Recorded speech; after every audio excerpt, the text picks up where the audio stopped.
विद्यार्थी मित्रांनो नमस्कार. FYBSc computer science mathematics graph theory semester second chapter 3 tree. आज आपण जो टॉपिक घेतला आहे तो ऑर्डर्ड रूटेड ट्री ड्रॉ करा. जेव्हा तुम्हाला एखादं एक्सप्रेशन दिलं असेल ते एक्सप्रेशन रिप्रेझेंट करणारा ऑर्डर्ड रूटेड ट्री ड्रॉ करायचा आणि त्यावरच आम्हाला अजून एखादा क्वेश्चन विचारलेला असतो तो असा ऑल्सो राईट प्रीफिक्स म्हणा किंवा इनफिक्स म्हणा किंवा postfix expression for the about tree. Okay, आता यामध्ये आम्हाला जे एक्सप्रेशन दिलंय ते हे आहे म्हणून आपण काय लिहिलंय सोल्युशनमध्ये the ordered rooted tree to represent the expression this is given expression. हे जे एक्सप्रेशन दिलंय ह्याचे दोन भाग आहेत म्हणजे दोन ब्रँचेस आम्हाला दाखवायच्या न्यूमरेटर आणि डिनॉमिनेटरच्या दोन सेपरेट ब्रँचेस.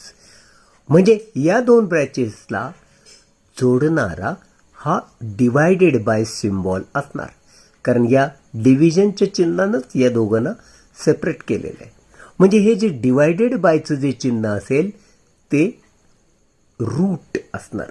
ओके, इथून याची सुरुवात होणार.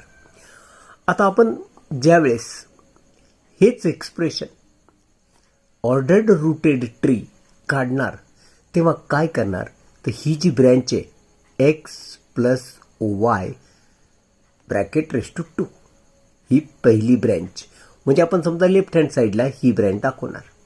ओके, एक्स प्लस वाय आणि त्याचा रेज टू 2 आहे. मग कशी सुरुवात करणार बेसला आपण एक्स आणि वाय लिहिणार आणि ते प्लस चिन्हाने जोडणार. म्हणजे हे बघा हे असं हा एक्स इथं वाय. ओके, आता हे आपल्याला प्लसने जोडायचं म्हणजे कसं हे प्लसने जोडलं. ठीक आहे, आता पुढं रेस टू दाखवायचं आहे. मग काय करणार ही जी लाईन आहे हे अशीच पुढं ओढा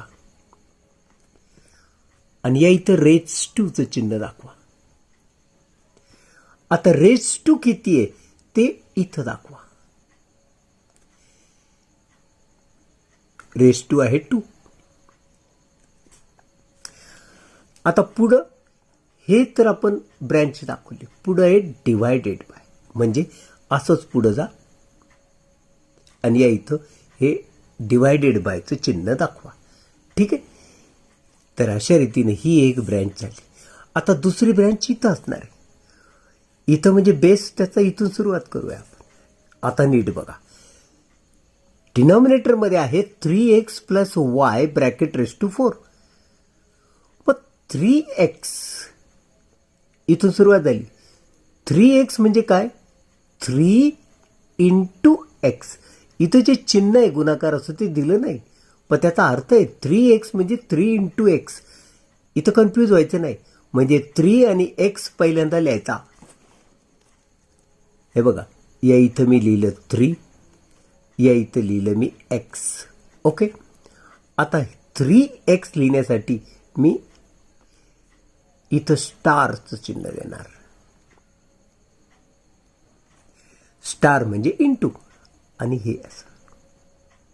ओके, म्हणजे 3x आपण असं लिहिणार. आता पुढं काय प्लस म्हणून असंच पुढे या इथं प्लस चिन्ह द्या. आता पुढं आल्यावर हा प्लस पण किती वाय म्हणून हा वाय या इथं लिहा हा वाय. ठीक आहे, आता पुढं काय केलं याच्या रेस टू 4 आहे. मग हे बघा हे असं रेस टूचं चिन्ह दाखवा. ठीक आहे, किती 4 मग हे 4 या इथं दाखवा आणि अशा रीतीनं हे जोडून द्या.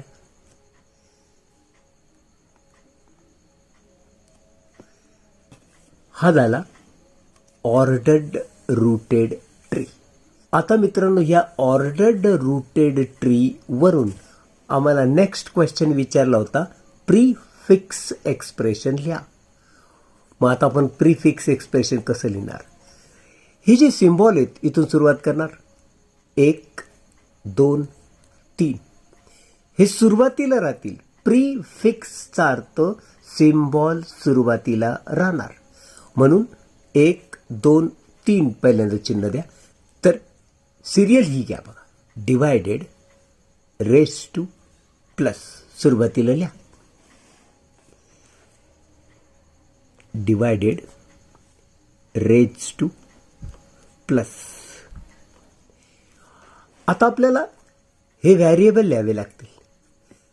एक्स, वाय आणि 2. एक्स, वाय आणि हा 2. ठीक आहे. त्यानंतर आता हे ब्रँच घेताना हे झालंय आपलं. आता हे घ्या. रेज टू प्लस आणि स्टार. रेज टू प्लस आणि हा स्टार. ओके. आता सगळे व्हॅरिएबल घ्या. 1, 2, 3, 4. पहिला व्हॅरिएबल येणार 3, मग येणार एक्स, मग येणार वाय, मग येणार 4. अशा रीतीनं प्रीफिक्स एक्सप्रेशन ह्या ऑर्डर्ड रूटेड ट्रीचं म्हणजेच या एक्सप्रेशनचं प्रीफिक्स एक्सप्रेशन झालं हे असं. तर मित्रांनो, एक्झाममध्ये इथं काहीही बदल करू शकतात.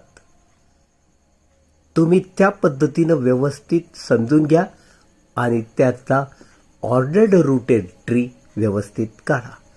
काही जरी चेंजेस असले एक्झाममध्ये तर घाबरू नका. त्याच्यात तसा बदल करायला शिका. ओके. याची प्रॅक्टिस करा. क्वेश्चन खूप महत्त्वाचा आहे. तर मित्रांनो, आजच्या लेक्चरला मी इथेच थांबतो. भेटूया पुढच्या लेक्चरमध्ये एक नवीन एक्झाम्पल घेऊन. तोपर्यंत मी आपला निरोप घेतो. नमस्कार.